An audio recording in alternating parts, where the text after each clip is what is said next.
am na si ñaari président au moins CEDEAO yoo xam te ni bëgg na leen daagaanaat baatu askan wi une troisième fois loolu yow da nga koy noo koy jàngatee da ngay jàpp ne tam mën nañ ko méngale coup d'état non man nu ko méngale coup d'état foofu damay rejoindre vraiment Barack Obama li mu wax quoi parce que mu ni président yi nga xam ne dañoo bëgg yaakaar ñoom rek ñoo mën a boole seen réew ñu échoué noonu à l'avance et c'est la réalité mënu nekk si réew nga ni man dong maa tax mën a am sécurité man dong maa ko mën a liggéey man dong mais kooku vraiment jarul nekk si réew mi kooku déjà mooy wane ni ñeen ña fa nekk am defu si kenn nawle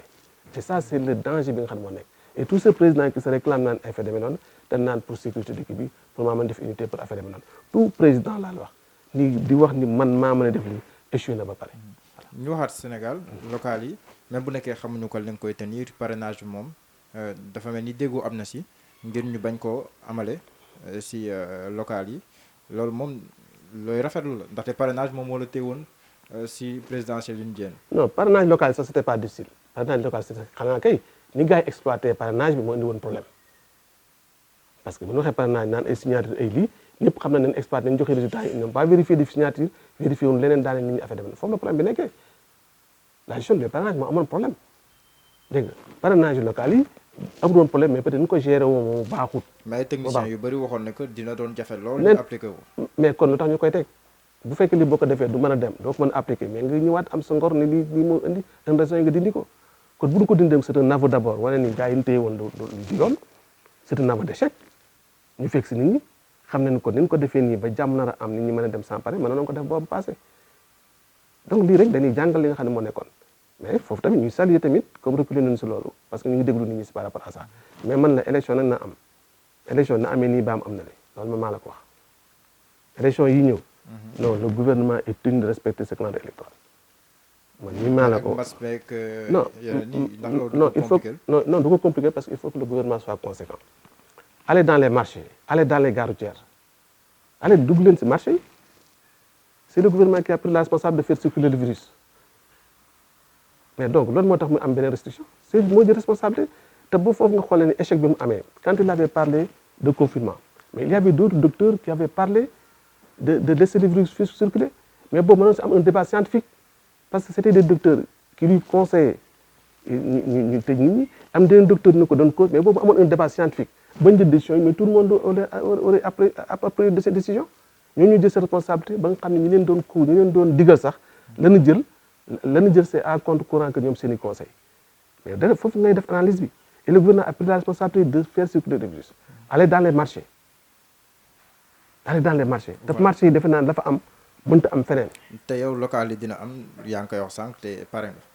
nga yàgg na même man na bi ñuy def 2000 bi ñuy ko premier décembre j'avais déjà fini mes parrainages boobu waaw bon avenir bi dinañu wax ñu wax si fi nekk tey Thierno Alassane Sall génne benn livre tuddee ko le protocole de l'Élysée confidence d'un ancien ministre sénégalais du pétrole prix bu mu créé gannaaw loola ak tamit lenn lu mu si wax nan nga ko gisee waaw foofu damay saluer rek le courage de Thierno Alassane je ne l'ai jamais vu mosuma ko nuyu mosuñoo waxtaan mais dama bëgg am sama honnêteté intellectuelle nit ki ñoom amee courage bind bu gars yi li mu bindee bu dul noonu na ñeneen ñi am courage bind tontu ko foofu la débat bi di gën a kii nga mën leen ñaar dégg mais c'est pas parce que dafa wax étude di ko saaga yi demee noonu peut-être que nit ñi ba nañoo poser question est-ce que bu ko néew nekk ministre ba léegi ne ko bindam di ko bind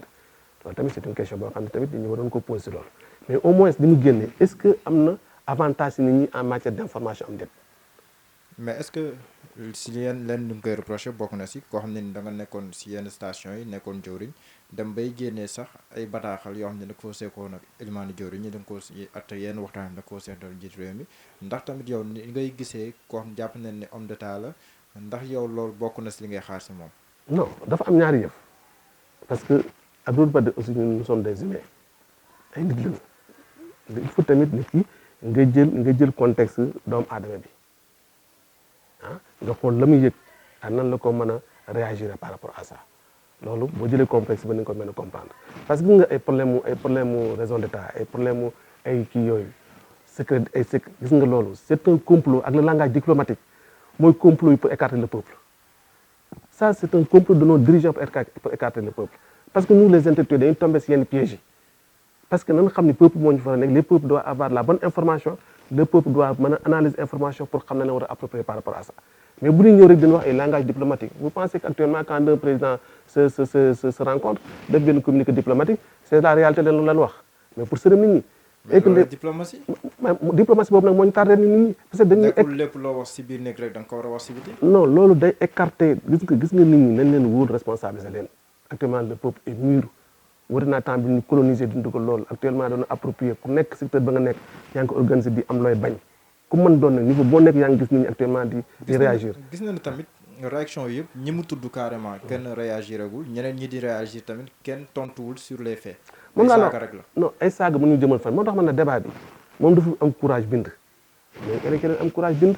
ou bien domaine ba mu wax nga ñëw nga indi si ay éléments peuple bi déggu ko bu peuple bi déglu lu mu wax nga ni parce que nit ñi tamit dañuy analyser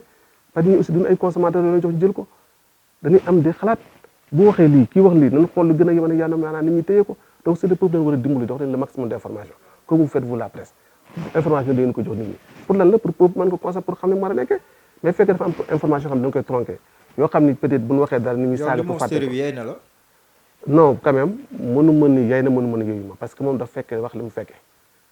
dafa lu mu fekkee leen daal laa xam ne moom gëm naa ko si nos président moom c'est des valets des loolu moom xam naa ko moom gars yi dañuy dig te ñuy def loolu moom xam nañ ko ba léegi avec suñu franc CFA bi sax xam nga ne amaguñ sax suñu liberté amaguñ suñu leneen avec le compte d'opération loolu moom lu leer la moom nous sommes pratiquement une région nos pays sont peut-être une région de moom Thiès la dëkk ñu wax si beneen Thiès waa Idrissa Seck ndax chantier yu Thiès yi si wàllum yorolin ak na mu ko doon doxalee daf see am ay gàkk-gàkk. waaw man chantier Thiès yi quand même xëy na am na lu ma si xaw a xam tuuti parce que aussi bi may gërëm Idrissa Seck parce que bi mu nekkee maire Thiès mën a dénkoon sa délégation signature sur des actes administratifs la matrice d'action prioritaire de Thiès aussi ni nga ko doon analyser di ko concevoir di ko def aussi maa ngi foon je peux dire sama coordonnée donc bi ñu génnee ñu ko exécuter tamit man maa doon dem di fekk réunion di ko fekkee quand le problème des chantiers Thiès ñu posé wul man maa njëkk a interpellé le ministre des finances à l'époque Abdoulaye Diop wax ma te Abdoulaye Diop la ma tontu ba mu demee assemblée même chose la wax làqatu ko wax ko làqu leneen c'est même chose la ko wax si chantier Thiès yi par rapport aux chiffres par rapport au décaissement par rapport à tout man moo tax loolu vraiment ma xam la nga ko doon def buñ ko blanchir mën na nekk dëgg parce que man dunduma loolu parce que li ma wërta am mooy chantier bi ba nga ko daan def na xaalis boobu fayagu na entrepreneur est-ce que am na entrepreneur des ba léegi fayuñu leen ba léegi entrepreneur yoo xam ne fayuñu leen dégg nga donc par rapport ak yeneen chantier fay aggoon am chantier yoo xam ne àggugut si chantier yi te xam naa nit ki doo ko fay loo xam ne àggalewu ko donc dafa am yoo xam ne quand même analyse yu ndaw rek mooy tënk si cadre bi doon en tout cas chantier je pense que c'est mais le fait que mu am loo xam te ni àggul est-ce que loolu tamit duñu indiwaat ñuy laaj naan est-ce que xaalis bi na nga ko waroon yaxanalee fa mu waroon dugg rek dugg na fa est-ce que bu fa duggee woon noonu yi tamit chantier yi du àgg non du yaxanal parce que il faut que tamit nga xam c'est des entreprises qui a été choisies pour entreprise bi war a exécuter entreprise bi war a def leen entreprise bu ñu lay choisir am na loo xam ne moo nekk si mooy clause yi ak lu tax choisir la ak contrat bi nga signé bu ñu defee évaluer foofu na mën a leer gis nga le cas de Baratal bi nga xam ne moo subir les conséquences bi nga ko doon demandé il a refusé de le faire moo tax mu paye ce prix fort donc loolu il faut nit ñi xool loolu parce que gis nga dans la vie parce que quand on parle de sanctions il doit y avoir des sanctions positives et des sanctions négatives nit ki la nga ko sant nga évaluer ko correctement boo ko évaluer nga xool ndax def na lu baax nga mën ko si gën bu defee lu bon nag nga def lu bon nga teg leneen mais texte et généralité parce que Abdoulaye Wade lu mu wax naan yónni naa ko marché jox ko 40 000 mu ngi yónni indi ma sa weccet mais non ça c'est pas un État ne fonctionne pas comme ça un État ne fonctionne pas comme ça c'est pas le président qui prend quelque chose de sa poche yoon jox ko di ko laaj weccet affaire demee noonu mais non réew dafa am nañu fonctionner dafa ay charte entreprise yu ko gagné xam nañ leen lañuy liggéey xam nañ ko dañu war a def xam nañ ko en tout cas man je participé aux réunions de chantier je participé aux réunions de contrôle les entreprises yi nga xam ne ñoo doon contrôle tamit dama doon nekk seen si réunions yi bu ñu ñëw de réception yi je participé à ces réunions donc man la ma fa fekke woon loolu sax mën neen wax ne yoon setal na si Idrissa Seck même bu nekk après ñu ko doon topp ay sûreté de l'état atteinte à la sûreté de l'état ak yeneen si kaw loolu noonu yëpp ndax yow après da ngay jàpp ne que Idrissa Seck ñenn protocole de Rebeuss bi gars yi di wax après daf si am ndax yow loolu mën nga xotee au vu de vécu bi non Idrissa honnêtement je l'ai fréquenté liggéey naa ak moom il me vouait beaucoup de respect aussi respect boobu laa ko jox boobu on était au niveau du PDS parce que nit ñi dañuy jaawle ñu nekkee PDS nekk maire Thiès ma ne coordination chantier ak bi mu formé réew mi mosu ko see bokk. réew mi dina si ñëw. non mosu dama la leer rek. dina ñëw si réew mi protocole de Rebeuss bi. non kooku protocole parce que mu neen quand même protocole nañu ko génne ba personne kenn génnegul protocole de Rebeuss man ma wax si loo xam ne quand même ay kii la. kon da ngay jàpp ne amul. non mën ma gëm ne am na bu ñu ko génnee na ma xam ne am na mais gisu mën ma gëm ne. waaw loolu la mais gis nañ ne foofu noonu la coow ñëwee si diggante Idriss Seck ak PDS ba après di si topp si ba réew mi judd mais taxul nga topp ko si réew mi lu tax. non li tax topp ma ko si réew mi c'est très simple man bi ñu nekkee PDS je faisais partie des principaux responsables nit ki ku la dénk signature nga dem di ko représenté nga di ko def mosu am benn xaar ma yàlla ba ñu def seen M6 yëgu ma ba ñuy xalaat def seen réew mi yëgu ma mais dama bàyyi lu sotti ma dem sa bokk ça je ne le fais pas bu fekkoon bokk naa ñoom si conception bi ànd ak ñoom taxawal ko boobaa maa si des ba kenn jiitu ma si dafa def ba pare ma yëg ko bien que dañu fa woon yëg naa ko mais yëgu ma ko parce que boole woon ma si. am na ñu koy reproché ne que waaw dafa ci si boppam dafa doyloo boppam trop ba sax moo waral yenn saa yi ñenn ñi di ko bàyyi ndax yow loolu da nga koy dëggal. bon xam nga nit ku nekk la nga dund ak nit ki nga mën a seede nit ku nekk la nga dund ak nit en tout cas man si instance yi may toog ak moom ak li nga xam ne partagé naa ko moom ak li nga xam ne di ma dénk man considération ak leneen parce que xëy na ni ma comporté ak moom la parce que du ma ko woo si numéro bu ma joxut du ma dem mu dégg di mu ngi ñëw may toog di yoppoor di ko xaar di ko jéem a forcé leneen du ma dem di ko di sama soxla ak bàyyi nangam mos ko xam donc xëy na ni ma doon comporté ak moom moo tax xaw ma leneen si moom man li ma jox naa ko def ma liggéey ko li ma jox ma dugg si cadre demee noonu lu ma woon ni ma lii ma d'accord si mu indi ko sama xalaat noonu laa nekkee ak moom mais vraiment man personnellement ak sama kii ak moom parce que nee naa bi ñu def coalition quand nos partis se parler pour war a ànd mais mën na ce jour là wax na fa loo xam ni ma xamoon ni loolu la man ba ma déggee réew mi sax war naa sax bokk parce que il a fait des témoignages sur moi wax yu bari si man yoo xam ni yaakaaruma woon ni noonu la ma kii wax ma sama qualité wax ma leen liggéey wax ma lépp parce que je vous dis que son silence actuellement nan lañ ko mën a interpréter am na ñu jàpp ne que mu ngi waxtaan ak cooloo sa jugoon na fay temps mi ngi waxtaan ak président Macky Sall moo waral tekk-tekkaaralam. bon en tout cas man de parce que politique doo wax leneen mais man bi waxtaanee président Macky Sall dama bett tey jii am na boo dégloo am na ñaari responsable yu toll yu génn ñaar yi si rajo bi kenn ki wax na ni du waxtaanut kenn ki wax na lu waxul lu leer dégg nga donc ñaar responsable yooyu génn nañu kenn ki waxul lu leer kenn ki moom a été catégorique par rapport à ça en tout cas dama xamee bu fekkee waxtaan naag Macky na ma bett si benn. deux son silence bi mën nga jàpp mën nga def deux côtés est-ce que dafa wax nit ñi yàgg a wax nit ñi dégluñu ko mun leen seetaan leen li ma doon wax lépp wax naa ko ah lan moo tax bokku si parce que politique aussi da ngay xool si suñu classe bi nga xam peut-être moom ngay wax naan nit ñi xamuñu ñu baax ainsi de suite xanaa ñooy gën a tuuti bruit pour nit ñi xam ni loolu tamit il faut tamit xool démarche parce que ku nekk man dama koy respecter la nga xam ni mooy choix am mais nag am na nag ay problèmes yu bari yoo xam ni war na see génn wax nit ñi war ko si dégg duñu doon si xalaat seen xalaat man moo doon mooma du moo nekk toujours di mbel yi mais bu wax jotee war naa wax si may àndal gën leen gindi gën ngeen def naa nga man bu doo mën a mais nag du ma moom kon boog damay respecté position. gouvernement bu ñu yaatal tamit ñu ngi koy wax ndax jàpp nga ne fu mu toll nii li ñuy dund ak jamono ju ñu toll maye na ñuy amal benn gouvernement boo da nga koy yaatal ñu nekk si ku jëgi ñi nekk si extra ñu mën see dugg. non gis nga bu la si kenn gis nga j'ai dit au départ